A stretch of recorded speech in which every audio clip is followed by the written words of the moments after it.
సాహితీ ప్రియులకు నమస్సుమాంజలి. కాశీ మజిలీ కథలకు స్వాగతం. నవలా స్రవంతి శీర్షికన మాదిరెడ్డి సులోచన రచించిన వంశాంకురం 9వ భాగం. రేఖా రేఖా, నా మాట విను. నా కోరిక అసమంజసమంటారా? అతను ఆమె నోరు మూశాడు. ఆమె నెత్తి గిరగిరా త్రిప్పి దించాడు. ఏడి వాడెక్కడా? ఈసారి అతని వంక దీక్షగా చూసింది. అతని కళ్ళలోని ఆనందం వర్ణించతరం కానిది. అక్రమ సంతానముందని తెలుసుకొని సంతోషించే తండ్రి ఉంటాడా? మాట్లాడరేక, వాడెక్కడా? ఆమె భుజాలు పట్టి కుదిపాడు. వాడు హైదరాబాదులో ఓ చిన్నపిల్లల బోర్డింగ్ స్కూల్లో ఉన్నాడు. వాడి బుర్ర అతి చురుకు. ఎన్నో ప్రశ్నలు, ఎన్నో సందేహాలు. దూరంగా ఉంచాలని మనసు రాయి చేసుకున్నాను. వాడికి నెల నెల డబ్బు పంపడం గగనమవుతోంది. రా రేఖ, వాడిని తెచ్చుకుందాం రా. ఆమె చెయ్యి పట్టి లాగాడు. ఇంత రాత్రా? రేపు వెళ్దాం. కాదు, ఒక్క క్షణం ఆగలేను. వాడు నా కొడుకంటే ఎంతో గర్వంగా ఉంది. వాడు మా కులదీపకుడు రేఖ, కులదీపకుడు. మీకు మతి గని పోయిందా? ఆలస్యమైతే మతిపోతుంది. అతను ఆమె చెయ్యి పట్టి ఈడ్చుకుపోయాడు. ఆ ముసల్ది వీధిలో వారందరినీ లేపుతుంది. సినిమాకు తీసుకెళ్తానని చెప్పండి. ఇరువురు కిందకి దిగారు. సినిమాకి వెళ్ళాలి ముక్తసరిగా అన్నాడు. రాత్రికి రాకపోవచ్చు. బయటకు వెళ్తే వేరే ఛార్జీలుంటాయి. అప్పుడు అతనికి ప్రపంచమంతా పచ్చగానే కనిపించింది. చేతికి వచ్చినన్ని నోట్లు ఆమె వైపు విసిరాడు. ప్రసన్నంగా అందుకుంది. మీ ఇంట్లో వారు రాత్రికి ఇంటికి వెళ్లకుంటే ఏమనుకుంటారు? ఓహ్, విసుగ్గా చూశాడు. ఆమెను తీసుకుని వెళ్ళి హాల్లో ఆగి ప్లీడర్ వెంకటరత్నం గారికి ఫోన్ చేశాడు. రాత్రికి రానని చెప్పి పంపండి. అత్యవసరంగా వెళ్తున్నాను. వచ్చి వివరాలు చెప్తాను. Thank you. ఫోన్ పెట్టేశాడు. అంతవరకు తన ఆలోచనలతో సతమతమవుతున్న రేఖ ఓ నిర్ణయానికి వచ్చింది. ఆనంద్, మీకు మగబిడ్డలు కలగలేదా? ఏ బిడ్డలు లేరు రేఖ. భవిష్యత్తులో కలుగుతారన్న ఆశ కూడా లేదు. తన సంసారం విషయాలు క్లుప్తంగా చెప్పాడు. నిన్ను అన్యాయం చేసినందుకు ఫలితం అనుభవించాను రేఖ. అలా అనకు ఆనంద్, నేనెవ్వరికీ అన్యాయం చేశాను. ఆమెకు ఉన్న స్వల్పమైన విముఖత కూడా తొలగిపోయింది. ఆనంద్ పట్ల తన కుమారునికి ఆశ్రయం లభిస్తే చాలననుకుంటే అధికారపూర్వకమైన హక్కు కూడా లభిస్తోంది. ఆనంద్ కళ్ళల్లో కొడుకును చూడాలన్న కాంక్షకు ఆమె మురిసిపోయింది. కారు నెమ్మదిగా సాగిపోతోంది. ఇప్పుడు చెప్పు రేఖ, నా ఉత్తరాలకు జవాబు ఎందుకు ఇవ్వలేదు? చెప్పుకుంటే కాస్త భారం తగ్గుతుంది. మీరు వెళ్ళిపోయాక 2 రోజులు చదువుతూ గడిపాను. అప్పటికే నాకు అనుమానంగా ఉంది నేను తల్లిని కాబోతున్నానని. 3వ రోజు ఉదయం తోచక చెట్లకు నీళ్లు పెడుతుండగా కళ్ళు తిరిగి పడిపోయాను. నా దురదృష్టం వల్ల అప్పుడే ఇంటివారి బంధువుల కారు వచ్చింది. దాంట్లో తీసుకెళ్లి ఎగ్మూర్ ఆసుపత్రిలో చేర్చారు. వారేం చెప్పారో, బహుశా గర్భవతినని చెప్పి ఉంటారు. ఇంటివారు నా దగ్గరకు రానేలేదు. అటు నుండి అటే వెళ్ళిపోయారు. బలహీనంగా ఉన్నామంటూ వారం రోజులు ఆసుపత్రిలోనే ఉంచారు. ప్రతిరోజు ఇంటివారు రాకకై ఎదురు చూసేదాన్నో. ఆఖరుకు ఆసుపత్రి నుండి వెళ్ళిపోమన్నారు. చేతిలో రాగి కానీ లేదు. బయటికి వచ్చి టాక్సీ చేసుకున్నాను. మీరిచ్చిన డబ్బు ఇంట్లో ఉంది. ఇల్లు చేరి ఆశ్చర్యపోయాను. మనమున్న పోర్షన్లో కొత్త వారున్నారు. ఇంటాయన నన్ను చూస్తూనే ముఖం చిట్లించాడు. నా సామాన్లన్నీ వరండాలో ఉన్నాయని చూపారు. వెళ్ళి పెట్టె తీశాను. రూపాయలు లేవు. ఏమండి, నా పెట్టెలో 25 రూపాయలు ఉండాలి. లేవు. ఎవడిని అడుగుతున్నావు? పరువు మాలిన వారిని పంచన చేర్చుకుంటే దొంగతనం అంటగట్టకేం చేస్తారు? నేనేం పరువు మాలిన పనేం చేశానండి? నన్ను నేను మర్చిపోయి అడిగేశాను. అయ్యో, ఆ మాట చెప్పాలా తల్లి? మరో 2 నెలలు పోని ప్రపంచమంతా ముఖాన అవమానపరిస్తే తెలుస్తుంది. నాకు కిరాయి ఇప్పించమ్మా. టాక్సీ అతని అరుపులు. నా అసహాయ స్థితికి ఎక్కలేని దుఃఖం వచ్చింది. నా సొంత విషయాల్లో మీ ప్రమేయం అనవసరం. వారు నెలాఖరు వరకు కిరాయి ఇచ్చారు. నోరు పెద్దగా చేసి అరిచాను. తన కిరాయి ఎగిరిపోతుంది అనుకున్నాడేమో. టాక్సీ డ్రైవర్ నా పక్షం వహించాడు. ఆ అమ్మాయి చెడ్డదో మంచిదో మీకు అనవసరం. కిరాయి ఇచ్చినాక ఆమె సామాన్లు చెప్పాబెట్టకుండా బయట పెట్టడం అన్యాయం. ఆ అమ్మాయి కోర్టుకెళ్తుంది. ఆమె సామాన్లు పోయాయని రిపోర్ట్ ఇచ్చి కేసు పెడుతుంది. బజారు స్త్రీలకు వత్తాసి బాగానే వస్తారు. ఇంటాయన తగ్గిపోయి మిగిలిన రోజుల కిరాయి తెచ్చి పారేశాడు. టాక్సీ వానికి డబ్బులు ఇచ్చి పంపాను.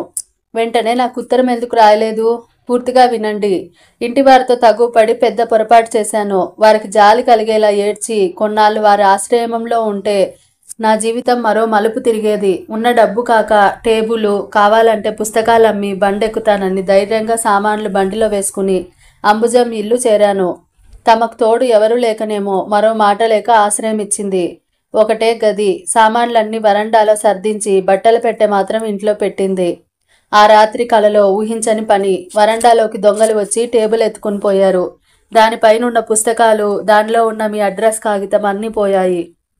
కష్టాలు ఒంటరిగా రావని ఊరికినే అంటారా? అంతే అయింది. 2 రోజులు జ్ఞాపకం చేసుకుని ఉత్తరం రాశాను. అది సరైన అడ్రస్ కాదని తెలుసు.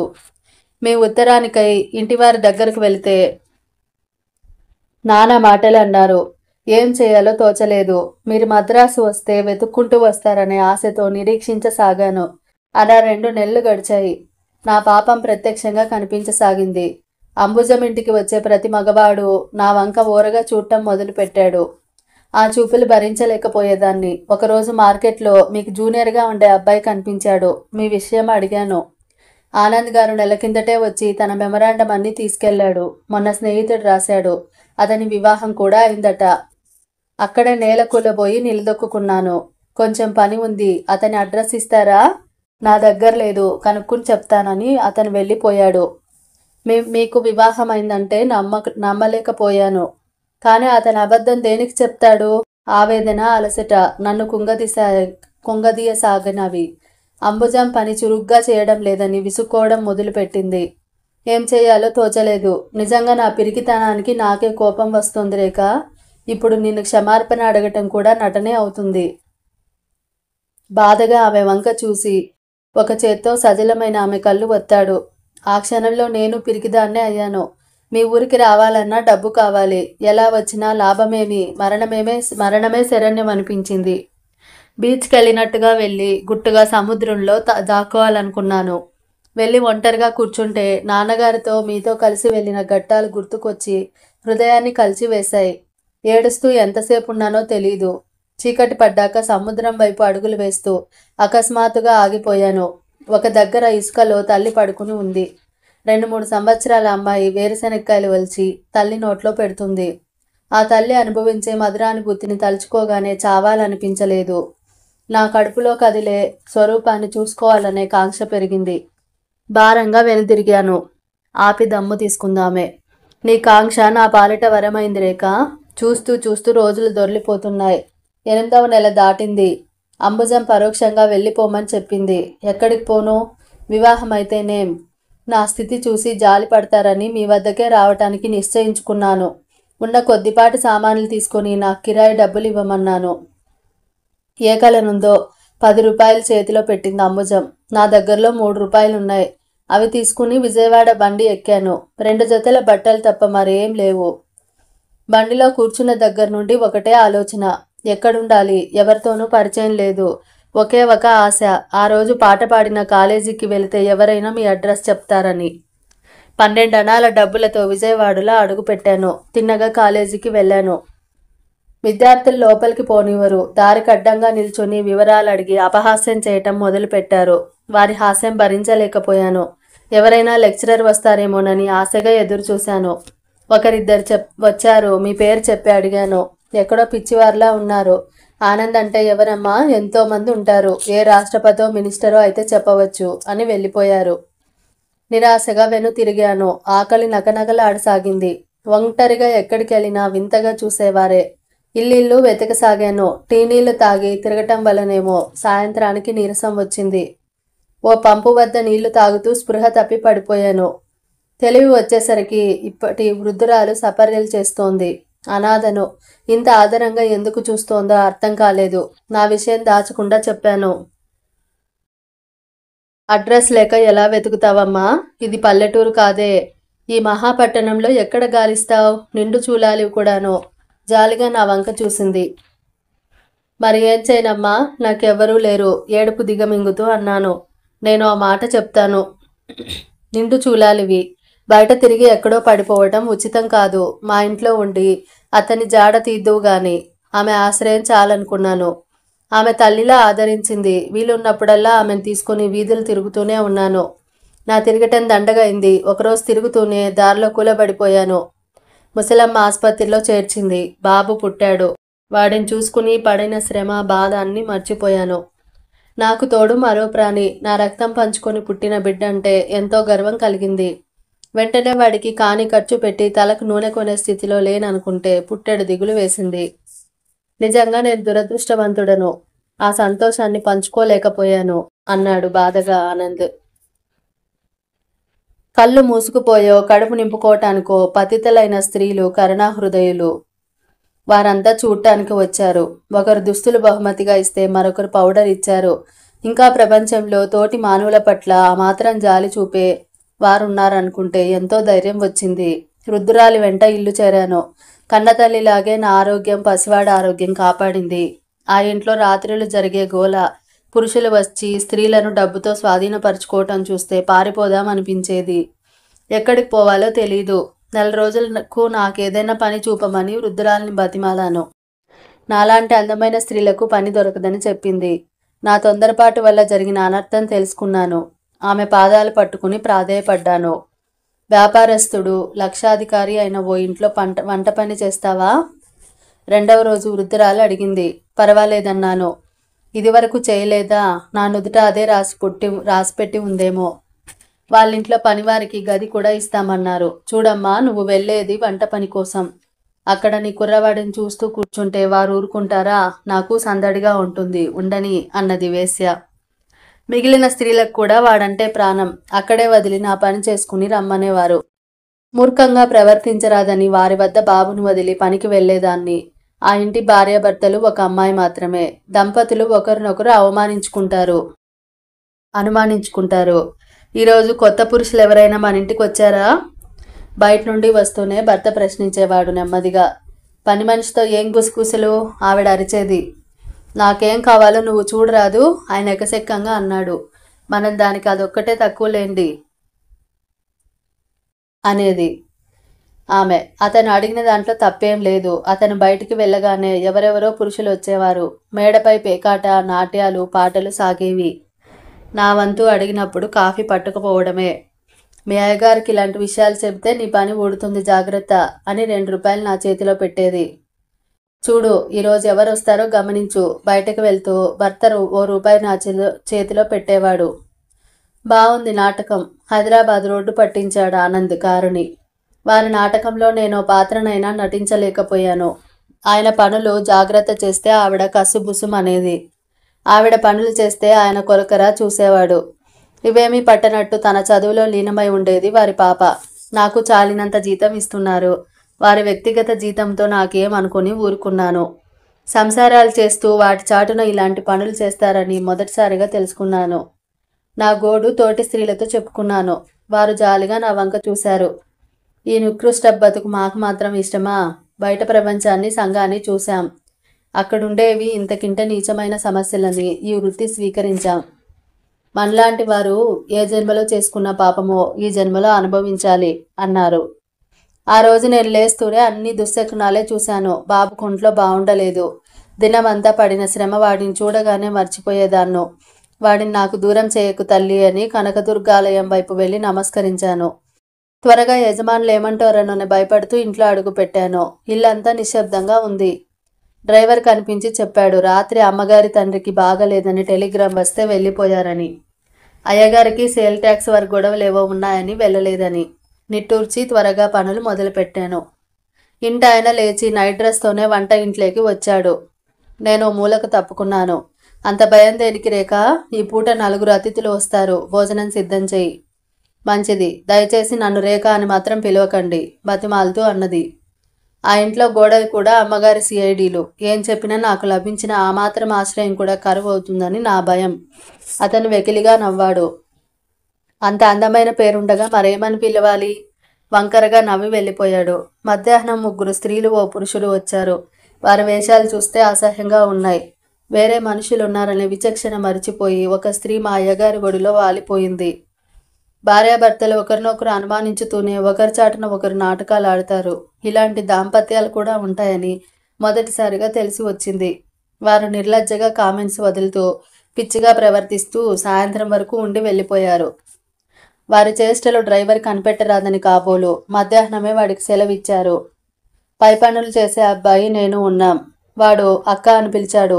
వారంతా బయటికి వెళ్లారు. తలుపులు వేసుకో, నేను పాలకెళ్తున్నానక్క. వాడు అరచి వెళ్ళిపోయాడు. నన్ను నేను బంధించుకున్నాను, నిట్టూర్చింది సురేఖ. అతను తిరిగి వచ్చి అసభ్యంగా ప్రవర్తించాడా? ఆత్రంగా అడిగాడు ఆనంద్. నా జీవితమే నాశనం చేశాడు. అతను వారితో బయటకు వెళ్ళలేదు. మేడపైనున్నాడేమో నాకు తెలీదు. తలుపులు వేసి బల్లపై అన్నీ సర్ది పెట్టాను. కుర్రాడు రాగానే వెళ్ళిపోదామా అనుకున్నాను. మధ్యాహ్నం రేడియోలో విన్న పాట కొనుక్కుంటూ హాల్లో కిటికీ దగ్గర నిల్చున్నాను. నా చుట్టూ అతని చేతులు ఇనుప చట్రంలా బిగుసుకున్నాయి. వదిలించుకోవాలని చేసిన ప్రయత్నం వృధా అయింది. శక్తి కొలది ప్రతిఘటించాను. లాభం లేకపోయింది. అతని కామవాంఛకు బలి అయ్యాను. ఆమె 2 చేతులతో ముఖం కప్పుకొని బావురమంది. ఏమని ఓదార్చాలో తెలియక కారు స్పీడ్ తగ్గించి ఒకచోట ఆపి సిగరెట్ వెలిగించాడు ఆనంద్. ఆపరేం? కళ్ళు తుడుచుకుంటూ అడిగింది. ఆవేశం తగ్గని అన్నాడు. పర్వాలేదు, పోనివ్వండి. ఎందుకో ఈరోజు పిచ్చిగా కన్నీరు వస్తోంది. ఇప్పుడేం చెప్పకు, కాసేపు విశ్రాంతి తీసుకో. పర్వాలేదు, ఈ గుండెల్లో భారం మోయలేను. నలిగిన దుస్తులు సరిచేసుకుని అతని 2 చెంపలు వాయించాను. కారే కన్నీరును తుడుచుకోవాలని తెలియలేదు. ఎలాగో ఇల్లు చేరాను. బాబును ఒడిలో పెట్టుకుని గంటల తరబడి ఏడుస్తూ కూర్చునేదానను. అనుభవశాలైన వృద్ధురాలు నా పరిస్థితి అర్థం చేసుకుంది. జరిగిన దానికి విచారించద్దమ్మా, ఇలాంటిది జరుగుతుందని ముందే తెలుసు. మనలాంటి వారికి సంఘంలో రక్షణ లేదు, ఓదార్చింది. ఎన్నాళ్ళని ఒకరికి బరువుగా ఉండను. మరణించాలని ప్రయత్నించి విఫలరాలనయ్యాను. అభిమానం, మర్యాద గల రేఖ ఆనాడే మరణించింది. తన కొడుకు కోసం వేషం వేసి మోసంతో బతికే రేఖ జీవించి ఉన్నది. పోనీ నేనేమైనా నా కుమారుని పెద్దవాడు చేయాలని సంకల్పించాను. మొదటిసారిగా రాత్రిలో జరిగే ఆటపాట చూస్తూ కూర్చున్నాను. ఒక ధనవంతుడొచ్చాడు. ఓహ్, ఎవరి ఊర్వశి? నన్ను చూసి అలాగే నిలిచిపోయాడు. నాకై 100 వెచ్చించడానికి సిద్ధపడ్డాడు. తల వంచాను. డబ్బు సంపాదించటమే ధ్యేయంగా పెట్టుకున్నాను. కానీ అది పొరపాటని తెలిసింది. ఈ వీధిలో ఒకరికి ఒకరు పోటీ పడతారు. వీటిలన్నింటికి తేవడానికి బ్రోకర్లుంటారు. వారికి చదివించాలి. అప్పుడప్పుడు ఏదో మిషతో వచ్చే పోలీసులకు చదివించాలి. చిన్న బేరాలు ఒప్పుకుంటే చౌక అయిపోతావనేది ముసలమ్మ. ఊర్వశి పేరుతో వాడలో పేరుగాంచాను. వచ్చేది పెద్ద మనుషులు. పాత ఇల్లు బాగు చేయించాం. ఫర్నిచర్ కొన్నాం. ఒక్కోసారి నెలల తరబడి సంపాదన ఉండదు. చాలు రేఖ, వినలేను, చెప్పకు. అడిగావు, నన్ను ఉత్తేజితురాల్ని చేశావు. పూర్తిగా చెప్పని. ఆపకానంద్. అలా కాలం గడవసాగింది. ఒక వంక నీకై అన్వేషణ. బయటకెప్పుడు వెళ్ళను. వెళ్తే ఎప్పుడు నా కళ్ళు నలుమూలలా గాలిస్తాయి. ఎవరి వెంటనో సినిమాకు వెళ్తే సినిమా చూడ్డం ఆపి మనుషుల్ని చూసేదాన్ని. నా చూపులు వృధా అయ్యేవి. బాబు 4 ఏళ్లవాడయ్యాడు. వాడికి ప్రపంచం అర్థమవుతుంది. అమ్మా, రాత్రి వచ్చిన అతను ఎవరమ్మా? రాత్రి ఎవరొచ్చారు? మాట తప్పించాలని చూసేదాన్ని. నేను చూడలేదేమిటి? నీ దగ్గర సోఫాలో కూర్చుండలేదా? అవ్వ వచ్చి నన్ను పిలుచుకుపోయింది. కాకుంటే అప్పుడే వచ్చేవాడిని. తెలిసిన వారు. అప్పటికి ఊరుకొని మరో రోజు మరో సందేహం. అమ్మా, మా నాన్న ఎవరు? అదిరిపోయాను. ఆ చుట్టుపక్కల నాన్న అనే పదం విని ఉండడు.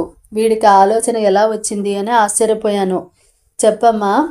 వరహాల ఇంట్లో వాళ్ళ నాన్న ఉన్నాడు. అప్పుడు గుర్తుకు వచ్చింది. అప్పుడప్పుడు వరహాల వెంట బయటకెళ్తాడు. మరి వాళ్ళ ఇంట్లో పాప ఉంది. వరహాలను నాన్న అంటుంది. మీ నాన్న ఉన్నారు బాబు. ఎక్కడా? దూరం. చాలా రోజులకు వస్తారు.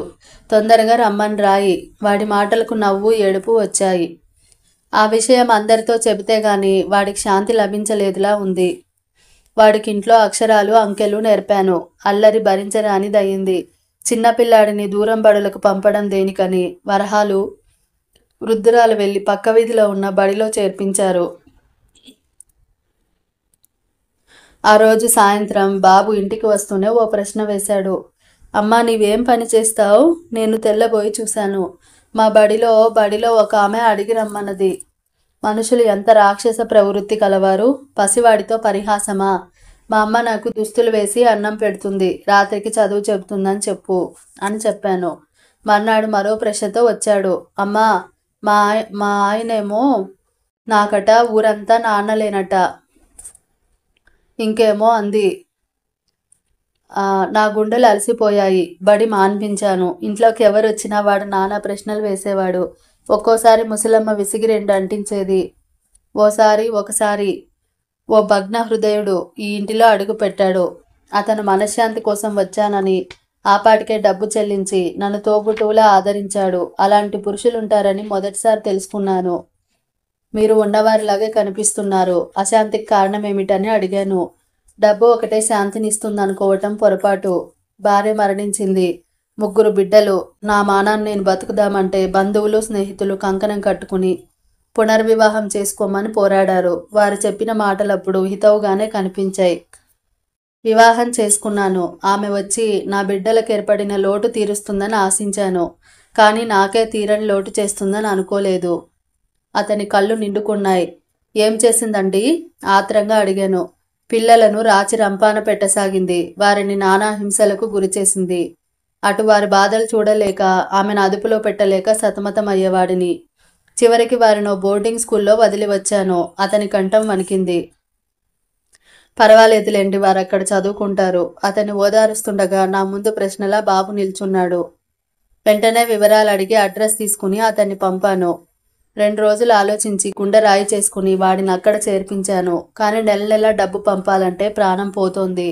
అందుకే మీకోసం వెతకాలని దృఢ నిశ్చయం చేసుకున్నాను. వాడు మీ నీడన బతికితేనే చాలనిపించింది. ఆమె తేలిగ్గా నిట్టూర్చింది. కొంతలో కొంత పుణ్యం చేసుకున్నాను రేఖ. మిమ్మల్ని కలుసుకున్నాను. లేకపోతే వాడు అనాథగా నేను ఆవేదనపూరితమైన హృదయంతో బతకవలసి వచ్చేది. అతని హృదయం నిండుగా గాలి పీల్చుకున్నాడు. తెలతెలవారుతుండగా దూరం నుండి హైదరాబాదు పట్టణం కనిపించింది. అరుణ ఆ రోజంతా భర్త కోసం ఎదురు చూస్తూనే ఉంది. సినిమాకి వెళ్ళిన మనిషి అర్జెంటుగా ఫోన్ చేయించి ఎక్కడికి వెళ్ళినట్టో. పని ఉంటేనే వెళ్తాడే, చెప్పా పెట్టకుండా ఎప్పుడైనా వెళ్ళాడా? కోడలి ఆతురత తగ్గించాలని అన్నది సరస్వతమ్మ. అంతే అయి ఉంటుంది అత్తయ్య అని వచ్చి గదిలో కూర్చుందే గాని మనసంతా గుమ్మం వైపే లాగుతోంది. పత్రిక తీసింది. మనసు నిలవలేదు. అటు ఇటు తచ్చాడుతూ సాయంత్రం వరకు గడిపింది. చీకటి పడుతుంటే ఆమెకు దిగులుగా ఉంది. కార్ హారన్ వినిపించగానే సత్తిని పిలవాలన్న విషయం కూడా మర్చిపోయి తనే పరుగులు పెట్టింది. గేట్ తీసింది. ఆనంద్ కారు లోపలికి రాగానే గేటు వేసింది. విచారంగా అలసటగా వస్తాడనుకున్న భర్త సంతోషంగా రావటం చూసి క్షణం విస్తుపోయింది. అతను కారు దిగి ఓ 5-6 ఏళ్ల కుర్రాడిని చేతనిచ్చి దింపాడు. అరుణ తొందరగా వారిని చేరుకుంది. ఈ ఇల్లు మనదేనా నాన్న? కుర్రవాడి ప్రశ్నకు అరుణ ఉలిక్కి పడింది. మనదే బాబు. అరుణ వంక చూసి చిన్నగా మందహాసం చేశాడు. అబ్బాయి ఎవరన్నట్లు కళ్ళతో ప్రశ్నించిందామె. బాబు, అమ్మకు నమస్కరించావా? ఆనంద్ మాట పూర్తి కాకపూర్వమే వాడు అరుణ కాళ్ళు వాటేసుకున్నాడు. అమ్మా, ఈసారి లండన్ వెళ్తే నన్ను ఎవరి వద్ద వదిలిపోవద్దు. వదిలితే నేను ఏడుస్తాను. అరుణకేం అర్థం కాలేదు. తనను చనువుగా వాటేసుకున్న అబ్బాయిని ఎత్తుకుని ముద్దు పెట్టుకోకుండా ఉండలేకపోయింది. ఎవరమ్మా అరుణ? అబ్బాయి వచ్చాడా? అయ్యో, అప్పుడే అంత బరువు ఎత్తవద్దమ్మా. చూస్తూ ఊరుకుంటావేమ్రా? ఎవరి అబ్బాయి? వరండాలోకి వచ్చిన సరస్వతమ్మ అడిగింది.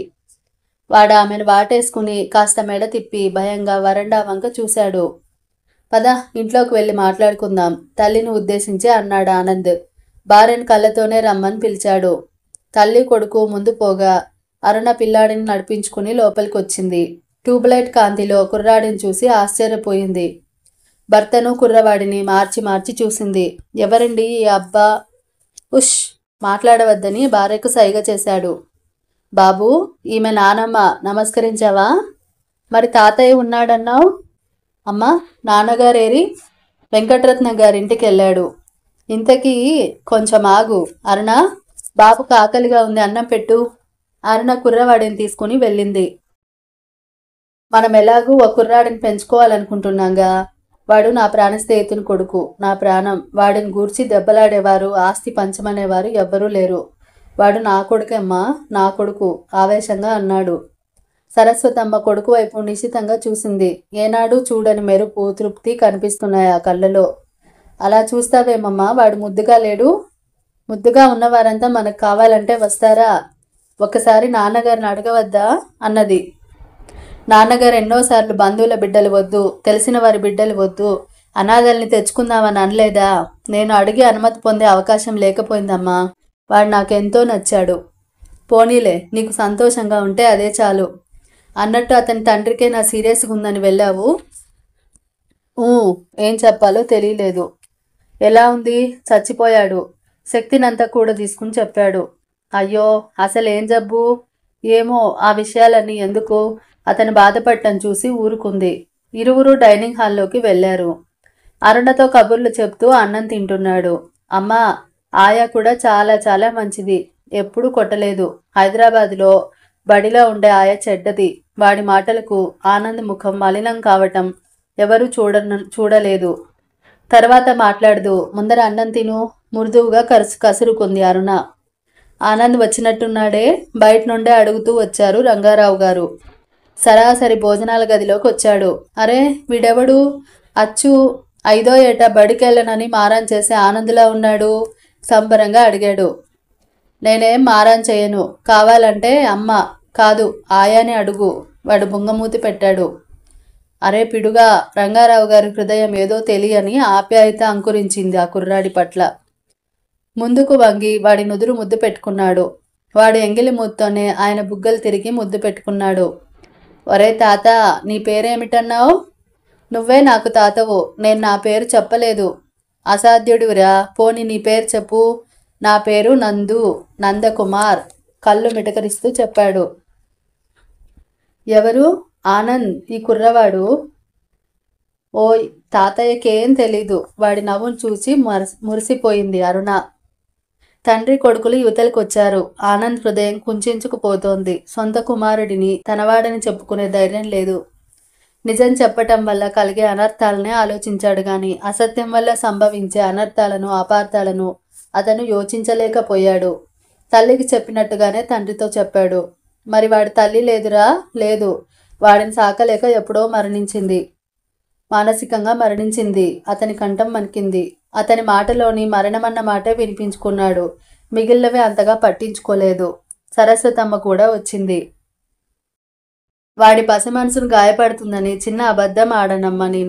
నేను అరుణ వాడి నిజమైన తల్లిదండ్రులమని దూరంగా వెళ్తూ హాస్టల్లో వదిలామని చెప్పాను. మీరు అలాగే చెప్పాలి. నాన్న, నేను అన్నం తినేశాను. గెంతుతూ వచ్చి ఆనంద్ను కౌగిలించుకున్నాడు నందు. వెనకాలే అరుణ కూడా వచ్చింది. రంగారావు వాడికి వచ్చిన రైమ్స్ కథలు వింటున్నాడు. మధ్య మధ్య వాడు చేసే నటనకు అరుణ నవ్వుతోంది. సరస్వతమ్మ మాత్రం గంభీరంగా ఉండిపోయింది. అందరి భావాలు గమనిస్తూ కూర్చున్నాడు ఆనంద్. 9 దాటాక వాడు నిద్రపోయాడు. ఆనంద్ వాడిని భుజాన వేసుకుని గదిలోకి వెళ్ళాడు. వెనకాలే అరుణ వెళ్ళింది. అరు, వీడు నా ప్రాణం. ప్రపంచంలో నాకేదైనా సంతోషం ఉందంటే వీడి వల్లే. వాడిని ప్రాణంగా చూసుకుంటావు కదూ? అతని కళ్ళు ఎందుకు చెమర్చాయో అర్థం కాలేదు. అబ్బాయిని అందుకుని తన మంచం మీద పడుకోబెట్టింది. మాట్లాడవే మరుణ, నీకిష్టం లేదా? వాడు మన కులదీపకుడు ఆరు. ఆవేశంగా ఆమె భుజాలు తట్టి ఊపాడు. నేనివ్వలేని సంతోషం వాడు మీకు ఇస్తున్నాడంటే నాకెంతో తృప్తిగా ఉంది. వాడిని నా ప్రాణంగా చూసుకుంటాను. కానీ మమకారాలు పెంచుకున్నాక ఇదివరకటిలా లేదు. వాడి విషయంలో నీకు సర్వ హక్కులు ఉన్నాయి. ఎవ్వరూ వాడిని గూర్చి నీతో పోట్లాడరు. అటువంటి సందర్భం వస్తే నా వల్లే రావాలి. మీకు కోపం కూడా వస్తుందేమిటి? నవ్వుతూ భర్త వంక చూసింది. నందుకు దుప్పటి కప్పి వాడి ముంగుర్లు పక్కకు తోసి నుదురు ముద్దు పెట్టుకుంది. సత్తిని గదిలో ఉంచి ఇరువురు బయటకు వచ్చారు. భోజనాల వద్ద పురుషులే మాట్లాడుకున్నారు గాని స్త్రీలు గంభీరంగా ఉండిపోయారు. తర్వాత ఎవరి దారిన వారు పడకలు చేరారు. ఏనాడు 7 దాటక పూర్వమే లేవని ఆనంద్ ఆ రోజు 5:30కే లేచాడు. అప్పటికే సరస్వతమ్మ లేచి పనిలో లీనమైంది. గదిలోకి అడుగుపెట్టి ఆనంద్ తెల్లబోయాడు. నందు ఎక్కడా కనిపించలేదు. అరుణ ఓ పక్కకు తిరిగి నిశ్చింతగా నిద్రపోతుంది. లేచి తల్లి వెనకాలే వెళ్లాడేమోనని బయటికి రాగానే హాయిగా క్యాంప్ కాట్లో నిద్రపోతూ కనిపించాడు నందు.